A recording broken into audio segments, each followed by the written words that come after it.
Mr. Prime Minister, welcome. Great to see you. Thank you, Mr. President. Thank you very much. Thank you. Well, Mr. President, first I want to thank you and the First Lady for the gracious hospitality that you've shown me, my wife, and our entire delegation. We have an enduring bond of friendship between our two countries, and I appreciate the opportunity to have this meeting with you after your important speech yesterday. We share your hope and your vision for the spread of democracy in the Middle East.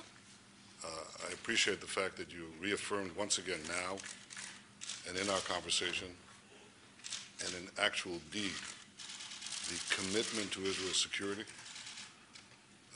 We value your efforts to advance the peace process. This is something that we want to have accomplished. Israel wants peace. I want peace. What we all want is a peace that will be genuine, that will hold, that will endure. And I think that we both agree that a peace based on illusions will crash eventually on the rocks of Middle Eastern reality. And that the only peace that will endure is one that is based on reality, on unshakable facts. I think for there to be peace, the Palestinians will have to accept some basic realities. The first is that while Israel is prepared to make generous compromises for peace, it cannot go back to the 1967 lines, because these lines are indefensible, because they don't take into account certain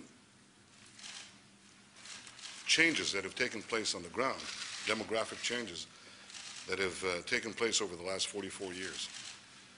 Remember that before 1967, Israel was all of 9 miles wide, was half the width of the Washington Beltway. And these were not the boundaries of peace. They were the boundaries of repeated wars, because the attack on Israel was so attractive from them. So we can't go back to those indefensible lines, and we're going to have a long-term military presence along the Jordan. I discussed this with the President. I think that we understand that Israel has certain security requirements that will have to come into place in any deal that we make. The second is echoes something the President just said, and that is that Israel cannot negotiate with a Palestinian government that is backed by Hamas. Hamas, as the President said, is a terrorist organization committed to Israel's destruction. It's fired thousands of rockets on our cities, on our children. It's recently fired an anti-tank rocket at a yellow school bus, killing a 16-year-old boy. And Hamas has just attacked you, Mr. President, and the United States for ridding the world of bin Laden. So Israel obviously cannot be asked to negotiate with a government that is backed by the Palestinian version of Al-Qaeda. I think President Abbas has a simple choice. He has to decide if he negotiates or keeps his pact with Hamas or makes peace with Israel. And I can only express what I said to you just now, that I hope he makes the choice, the right choice, of choosing peace with Israel. The third reality is that the Palestinian refugee problem will have to be resolved in the context of a Palestinian state, but certainly not in the borders of Israel. The Arab attack in 1948 on Israel resulted in 2 refugee problems: Palestinian refugee problem and Jewish refugees, roughly the same number, who were expelled from Arab lands. Now, tiny Israel absorbed the Jewish refugees, but the vast Arab world refused to absorb the Palestinian refugees. Now, 63 years later, the Palestinians come to us and they say to Israel, accept the grandchildren, really, and the great-grandchildren of these refugees, thereby wiping out Israel's future as a Jewish state. So it's not going to happen. Everybody knows it's not going to happen. And I think it's time to tell the Palestinians forthrightly, it's not going to happen. The Palestinian refugee problem has to be resolved. It can be resolved. And it will be resolved if the Palestinians choose to do so in a Palestinian state. That's a real possibility. But it's not going to be resolved within the Jewish state.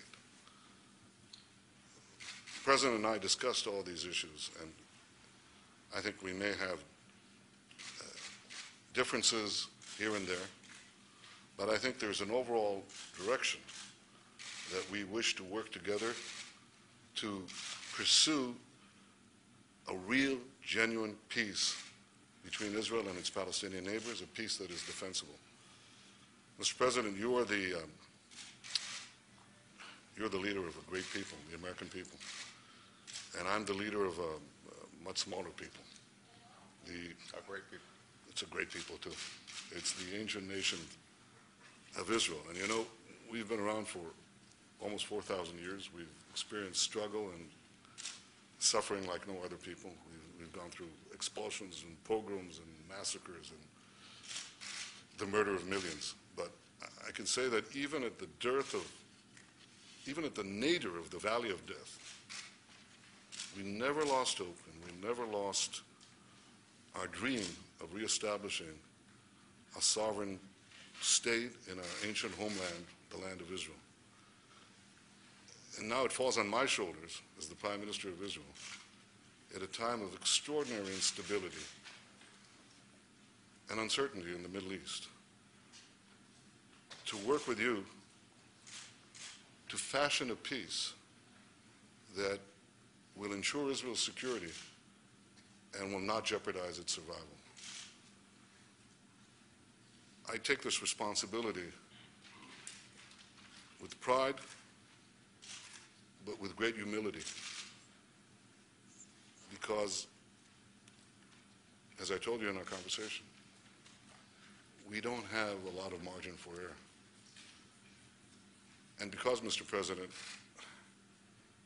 history will not give the Jewish people another chance. So in the coming days and weeks and months, I intend to work with you to seek a peace that will address our security concerns, seek the genuine recognition that we wish from our Palestinian neighbors, and give a better future for Israel and for the entire region. And I thank you for the opportunity to